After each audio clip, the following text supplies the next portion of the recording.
Hello students, this is Dr. Neha Jain from the Gurukulam Academy. Welcome to the class. So अपने 100 best topics के अंदर आज का हमारा टॉपिक है Wordsworthian blank versus.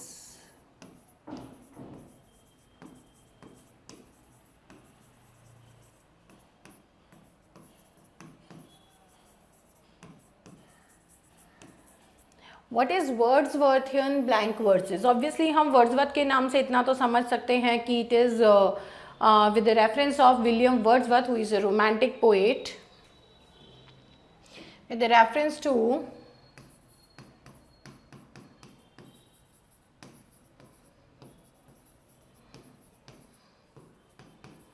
William Wordsworth, who is a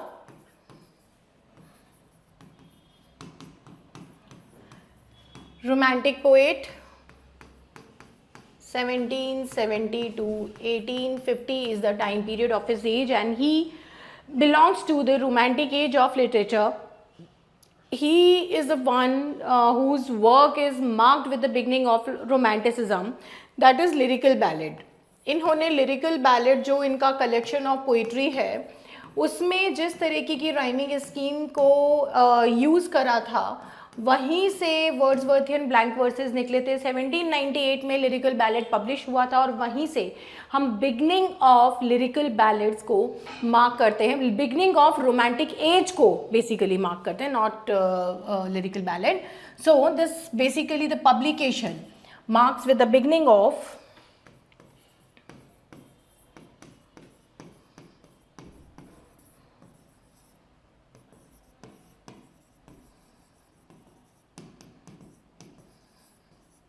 romantic age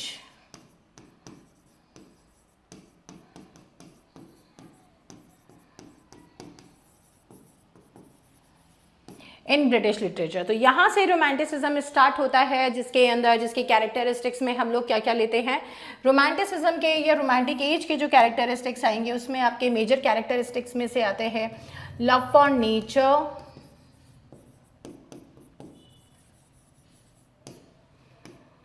humanity, personification,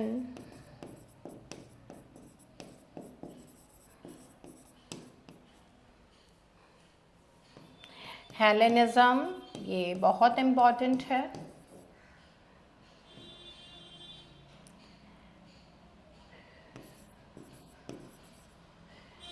Odes and songs and supernaturalism.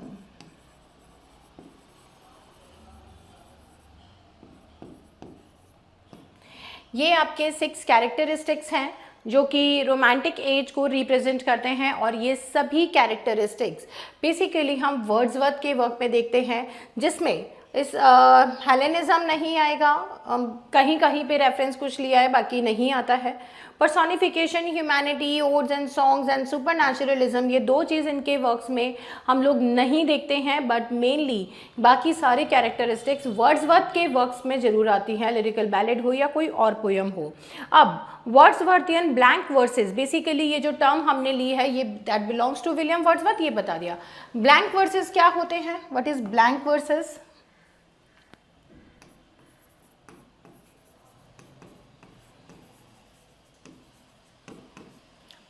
Unrhymed.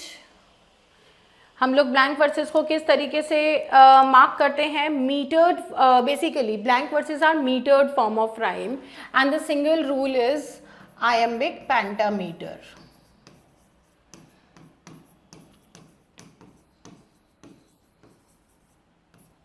ठीक है, तो it's iambic pentameter and rhymed lines, चाहे वो कपलेट में हो चाहे कैसे भी लिखे गए हों, but the lines are rhymed, they are iambic pentameter. ये इसमें जो रूल है वो ब्लैंक वर्सेस के अंदर फॉलो होते हैं. But in the case of Wordsworthian blank versus,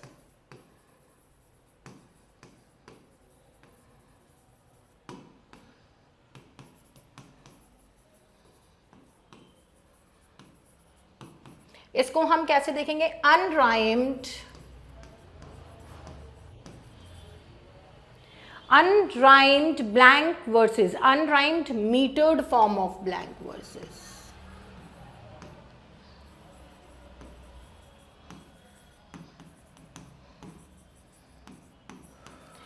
अनराइम metered इसके अंदर होते हैं, किसी में कोई मीटर है, किसी में कोई मीटर है, किसी में कोई वर्सेस हैं।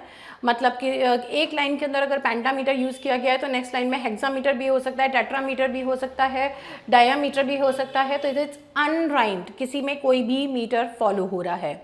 ठीक है, मोस्ट कॉमनली आयम्बिक पेंटामीटर होता है, बट इट वेरीज, यहाँ पे कोई पर्टिकुलर रूल नहीं है। This means each line typically has 10 syllable with an alternative pattern of unstressed and stressed iambic। आप जानते हैं पहले unstressed फिर stressed syllable आता है। So अब इसके key characteristics अगर हम देखते हैं तो what are the key characteristics of unrhymed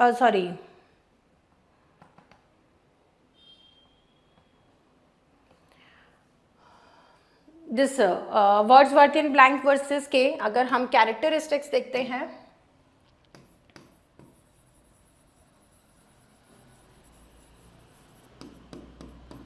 तो हम देखेंगे इसके क्या क्या कैरेक्टरिस्टिक्स हैं जो हमें ध्यान में रखने की ज़रूरत है। इस लाइक सबसे पहले this form of literature, this form of poetry is unrhymed. First it is, जैसे कि यहाँ लिखा है, it is unrhymed. Second, it is metered. अलग अलग मीटर्स के अंदर यूज़ करके प्राइमरीली आयम्बिक पेंटामीटर को यूज़ किया जाता है, बट उसके अलावा फिर ये बाद में वेरी करती चली जाती है। थर्ड इसमें जो कैरेक्टरिस्टिक आएगी दैट इज आयम्बिक पेंटामीटर।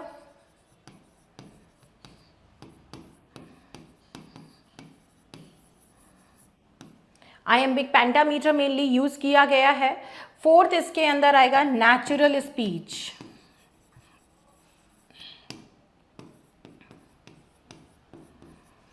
इसको हम एक्सप्लेन करेंगे नेक्स्ट पेज पे। What is natural speech? Natural speech का मतलब जो ह्यूमन कम्युनिकेटिव लैंग्वेज है उसे यूज़ किया गया है। जो स्टार मार्क मैंने किया था उसका मतलब है general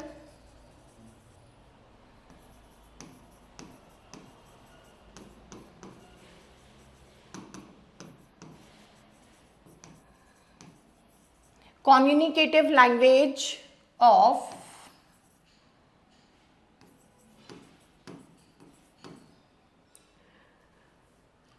common people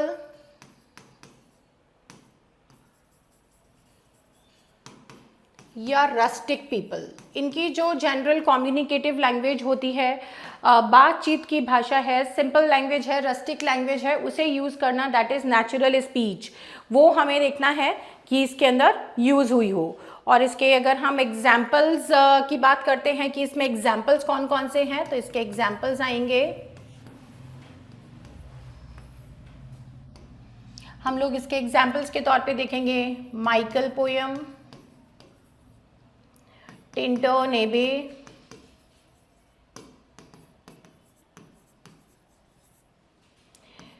prelude, the prelude because it's a long poem. So Tinter-Nebe, the prelude, Michael, and इनकी major poems के अंदर lyrical ballad obviously,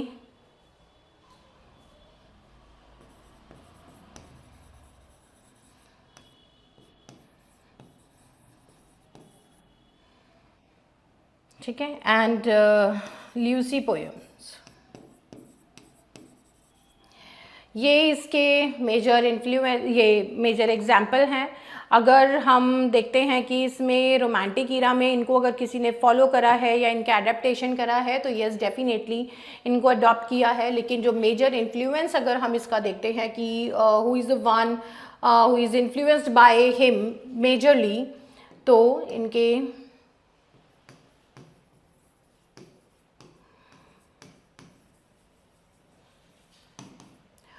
major influence में आता है एक इम्पॉर्टेंट नाम that is American poet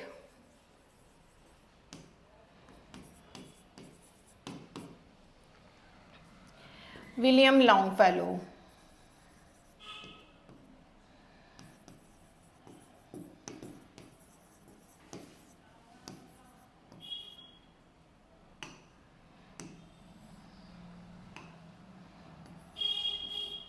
William Longfellow, उन्होंने वर्ड्सवर्थियन blank versus के अंदर अपनी पोयम लिखी है।